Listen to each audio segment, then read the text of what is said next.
We should just touch on a little bit of the stats here, though. 41% of apparel products sold around the world are produced in China, according to the American Apparel and Footwear Association. So joining us now for more on this is American Apparel and Footwear Association CEO and President Rick Helfenbein. Rick, thank you so much for being here. Thank you. This is great. Yeah, no, it's great to have you on set. Happy Friday. I want to dig into this a little bit more, though, because when people do think about goods from China, it does happen to be in the area that you specialize in. So what kind of impact is this going to have both for producers and then also for the end consumer?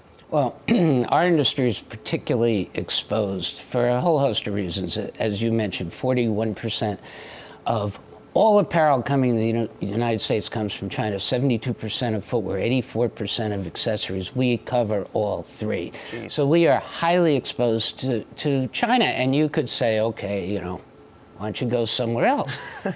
It's not so easy. The next highest is 14%, Vietnam. Mm-hmm. So between China and Vietnam, that's 55% of the market. Add in Indonesia, India, Bangladesh, that's 75% of the U.S. market. We don't exactly have a place to go with all these goods, so we're kind of trapped. And these tariffs will hurt us. They will hurt retail particularly badly. And what a lot of people leave out in this equation is they don't understand the retail dynamics. And I'll backtrack a bit. 2017, we had more bankruptcies than we did in 2008.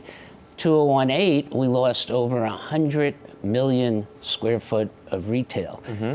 2019, the first 4 months of this year, we saw more announced store closings than all of last year. Yeah. So retail's kind of sitting on the edge. And this certainly won't help. You raise the prices to 25%, and holy cow. How quick would this actually impact prices here? Because is there a lag time between produced goods that are already there, or is it immediate, you think, when we see these kick in? Some of it's immediate because retailers are going to think, oh my God, I have to cost average. Mm-hmm. You have to think like a manufacturer to the extent, what's being made in the factories right now, and we're making back to school right now. So maybe I better cost average because I know I'm going to have to raise my prices in the fall. And right now, these tariffs are only nibbling at our edges. They got us in our hats, they got us in our handbags, they got us in our wallets, they got us in baseball gloves, middle of baseball season. It's painful. But 10%, like you said, maybe this will go away. For us, it was like Bob Marley land. Don't worry, be happy. Things are going to be all right. Yeah. And then all of a sudden, Sunday at noon, the president tweets, we're going to 25%. That bothered us.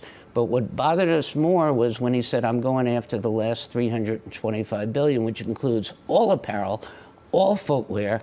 And we weren't able to grieve on the last $200 billion, and we don't know if we'll be able to grieve on the next $325. This is a problem. You will be baking inflation into our system, and pretty simple. Prices go up, sales go down, jobs get lost.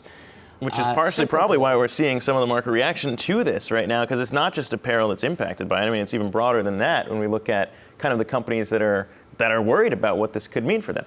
But don't you think that it has a lot to do with earnings? I mean, right now we have great earnings across the board in our country.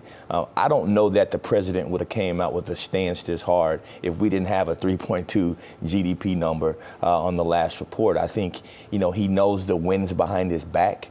And I think when you're in the middle of a negotiation that this big, you have to use all your guns. And he knows he needs to strike while the iron's hot. I don't believe that even on the China side, their economy is going to take a major hit if we push through on this thing. We've heard that argument. I just can't see it. I mean, I was speaking with someone earlier today, and they said something in a negotiation. You got to make sure that both sides win. Sure.